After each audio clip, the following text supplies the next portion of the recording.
Oi, turma, do livro Cartas de uma Morta, Chico Xavier, Maria João de Deus, no capítulo 75, a aura da Terra e a ligação da humanidade aos planos invisíveis. De volta das regiões atmosféricas do planeta, fui induzida pelo meu pré-claro companheiro a contemplar o que podemos chamar de aura da Terra. Vi, a princípio, as camadas de espaço que lhes são imediatas como todo homogêneo, numa cor uniforme. Mas o meu guia exclamou: busca ver como a humanidade se une pelo pensamento aos planos invisíveis. O teu golpe de vista abrangeu a paisagem. Procure agora os detalhes. Fixando atentamente o quadro, notei que filamentos estranhos, em posição vertical, se entrelaçavam nas vastidões sem se confundirem. Não haviam dois iguais, e as suas cores variavam do escuro ao claro mais brilhante. Alguns se apagavam, mas outros se acendiam em extraordinária sucessão e todos eram possuídos de movimento natural, sem uniformidade em suas particularidades. Esses filamentos, disse-me com bondade, são os pensamentos emitidos pelas personalidades encarnadas, são reflexos cheios de vida, através dos quais podemos avaliar os cérebros que os transmitem. Aos poucos conhecerás quais são os da concupiscência, os da maldade, os da pureza, os do amor ao próximo. Esses raros que aí vês e que se caracterizam pela sua alvura fulgurante são os emitidos pela virtude, e quando nos colocamos em imediata relação com uma destas manifestações que nos chegam dos espíritos da Terra, o contato direto se verifica entre nós e a individualidade que nos interessa. Nossa, como é interessante essa parte aqui, gostei. Porque a gente sempre fala, quando a gente faz o evangelho no lar, por exemplo, você está acendendo uma luz na sua casa. Agora está comprovado através da carta de Maria João de Deus que isso realmente ocorre. Eu, como sou Santo Tomé, eu gosto muito de ter provas. E aqui é um relato da mãe do Chico Xavier, dizendo que realmente é assim que funciona. Ou seja, se você está em prece, se o pensamento está elevado, você está acendendo uma chama de luz que ultrapassa a atmosfera e o campo espiritual vê aquela luzinha acender. Vendo aquela luzinha acender, mandam equipes espirituais para ir até a sua casa para poder participar do seu evangelho. Isso é um exemplo.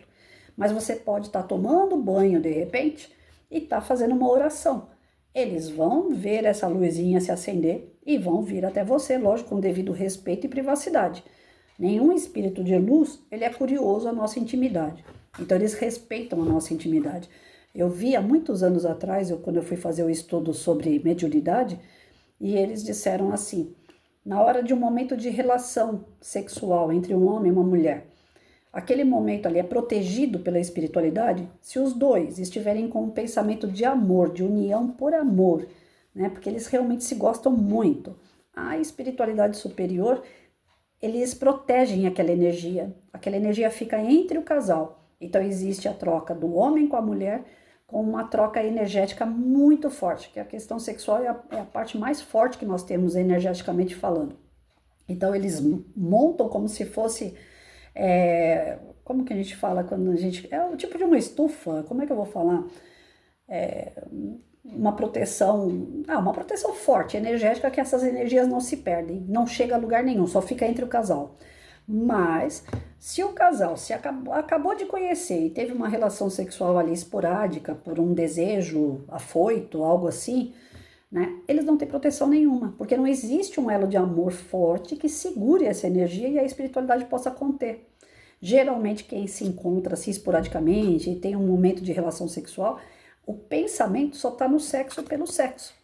E isso você abre uma possibilidade, não é que vai acontecer, mas abre uma possibilidade dessa energia não ser uma troca entre o casal, e o que é pior, cada um responde por si, a sua energia está indo para a atmosfera, é uma energia potente, a mais potente que nós temos, volto a repetir, é a sexual.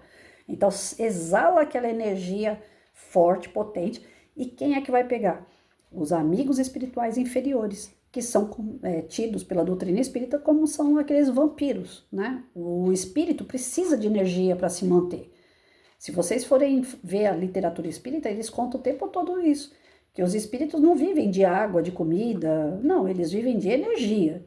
Então, onde que é que eles vão buscar essa energia? Aquele que é vidrado em álcool, eles precisam da energia que uma pessoa que bebe álcool emana com aquele cheirinho, né? Com aqueles fluidos do álcool. Então, aquele espírito que vive de álcool, ele viveu de álcool a vida toda, quando ele desencarna, ele precisa de álcool também.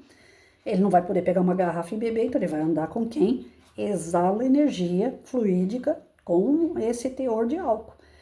Então, a gente tem que ter a noção de que nós somos individuais e cada um vai emitir a sua energia de acordo com o seu padrão vibratório. Não é porque tem uma pessoa dentro de casa que faz oração o tempo todo que está todo mundo protegido. Não é bem assim. Se o pensamento daquela pessoa em oração é elevado, ela está protegida. Os amigos espirituais podem proteger a casa dela se os outros colaborarem. Caso contrário, aquela pessoa, porque tem muita gente que fala assim, eu sou da doutrina espírita, então eu frequento igreja, eu tenho uma religiosidade forte, mas o meu filho é voltado para droga, a minha mãe é uma pessoa muito doente, o meu marido é uma pessoa muito intolerante, poxa, mas eu oro tanto, é porque você é individual. Nós, espíritos, somos individuais, cada um vai responder por si. Convivem juntos em forma de prova ou expiação, que é o nosso planeta, é de prova e expiação, convivem juntos nessas razões, mas cada um por si. E a Maria veio e confirmou.